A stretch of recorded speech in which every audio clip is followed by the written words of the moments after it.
Glória a Jesus. Meus irmãos, a paz do Senhor.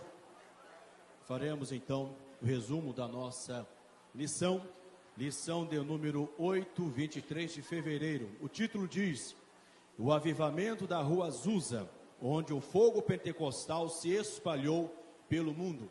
A lição hoje propriamente nos diz respeito, porque fala exatamente do movimento de despertamento espiritual que ensejou o surgimento das Assembleias de Deus. O texto áureo diz: e buscar-me-eis e me achareis, quando me buscardes de todo o vosso coração. Baseado em Jeremias capítulo 29, versículo 13. Verdade aplicada: é preciso clamar ao Senhor por um avivamento espiritual que resulte em renovação e transformação para a glória de Deus.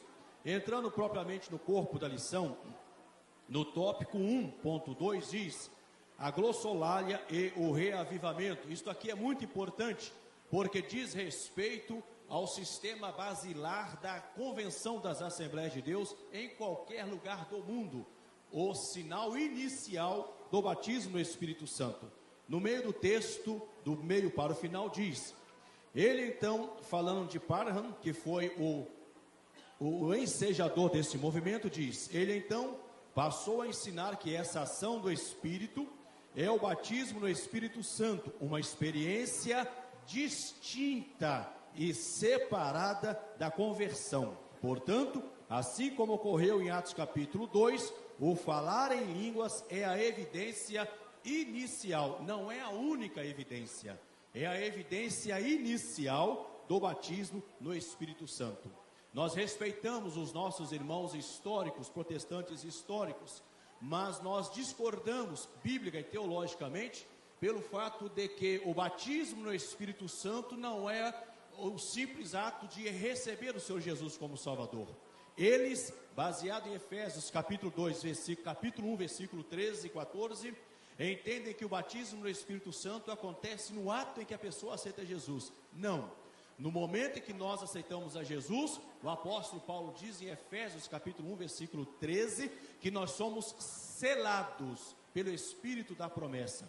Essa expressão em Efésios, selados, aqui em Efésios capítulo 1, versículo 13, no grego esta expressão selados quer dizer marca do proprietário. Ou seja, quando a pessoa aceita Jesus, o Espírito Santo sela, ou seja, a pessoa recebe um carimbo de que agora passa a ser propriedade exclusiva do Senhor Jesus. Então é marca de proprietário, não é batismo no Espírito Santo. O batismo no Espírito Santo é um revestimento espiritual que a pessoa recebe, e o sinal inicial é o falar em outras línguas. Tópico 2.3, um líder pentecostal.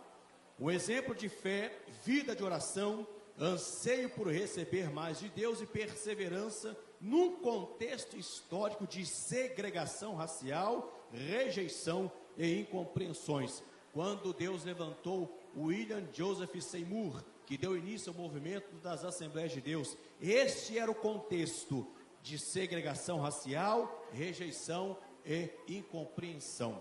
Nós observamos que em meio à tempestade, Deus suscita o movimento espiritual de avivamento das Assembleias de Deus. Isso me faz lembrar a frase de um saudoso escritor cristão americano, E.M. Bonds, que disse: Deus não precisa de circunstâncias favoráveis para manifestar o seu poder. Até porque milagres ocorrem em meio a tempestades, milagres ocorrem em meio a sofrimentos, etc. Muito bem, aqui no tópico 3.1 diz: o fogo cai em Azusa. O avivamento da rua Azusa aconteceu devido a um autêntico derramamento do Espírito Santo. E no finalzinho diz: ali foi o núcleo irradiador do avivamento que invadiu todo o mundo. Da rua Azusa chegou a rua da Assembleia de Deus, chegou a rua da congregação onde nós estamos, das igrejas filiadas do campo missionário e de todas as Assembleias de Deus do mundo.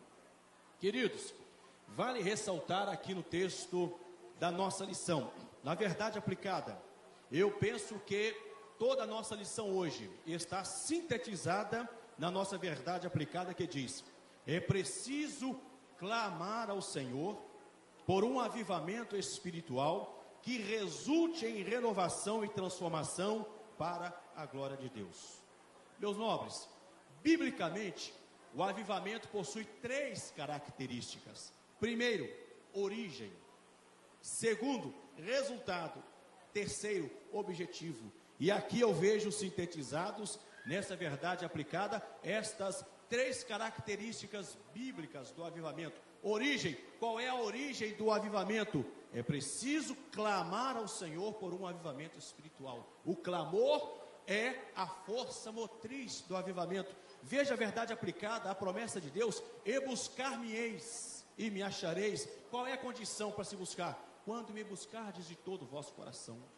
Pastor Mike Murdock diz que Deus recompensa o clamor, Ele não recompensa o sofrimento. O sofrimento não desperta a sensibilidade em Deus. O que desperta a sensibilidade em Deus é o clamor. Na época do Senhor Jesus, existiam muitos cegos, mas quem foi curado foi Bartimeu. Por quê? A Bíblia diz que ele se pôs no caminho e clamou: Jesus, filho de Davi, tenha misericórdia de mim.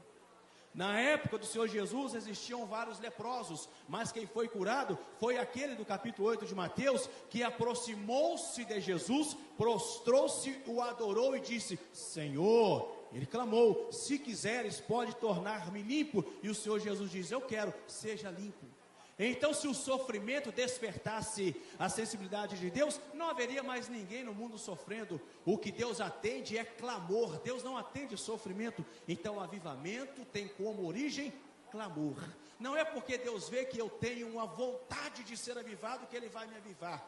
Eu preciso clamar por um avivamento genuíno.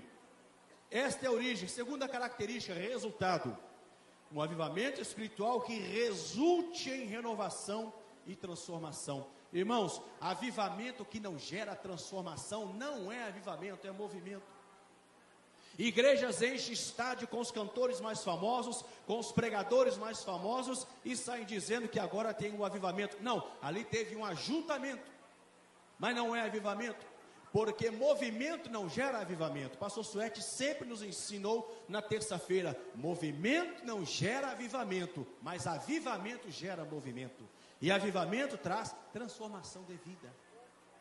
As igrejas, os pregadores que defendem aquela teologia de vem como está e permaneça como quiser, isso não é avivamento. Avivamento é vem como está e permaneça como Deus quer que você permaneça. Isso é avivamento. Avivamento traz transformação de vida, transformação de caráter, transformação do modo de pensar, agir e falar.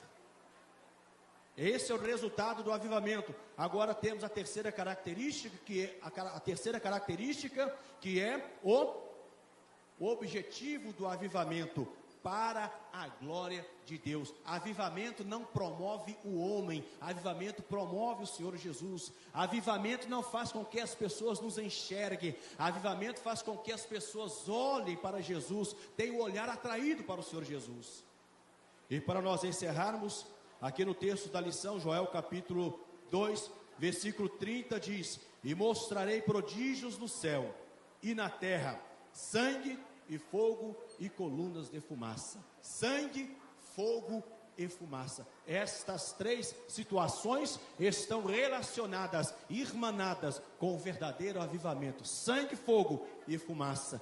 Aqui nós temos 3 linguagens tipológicas, simbólicas, maravilhosas. O sangue fala da redenção e fala do Calvário. O fogo fala do avivamento e fala do cenáculo. E a fumaça é, na Bíblia, símbolo da glória de Deus. Então, não existe avivamento sem conversão. Não existe fogo sem sangue. No Antigo Testamento, o fogo só era acendido quando o sangue era derramado no altar. Não há despertamento sem conversão genuína. Sangue fala do Calvário, o fogo fala do cenáculo, e a fumaça, quando o sacerdote era envolto pelo incenso, que criava toda uma fumaça, e o sacerdote não conseguia enxergar a si mesmo, porque a fumaça tomava o ambiente. Quando nós somos avivados pela fumaça, pela glória de Deus, nós não enxergamos a nós mesmos. A única coisa que a gente enxerga é a presença de Deus. Nós desaparecemos.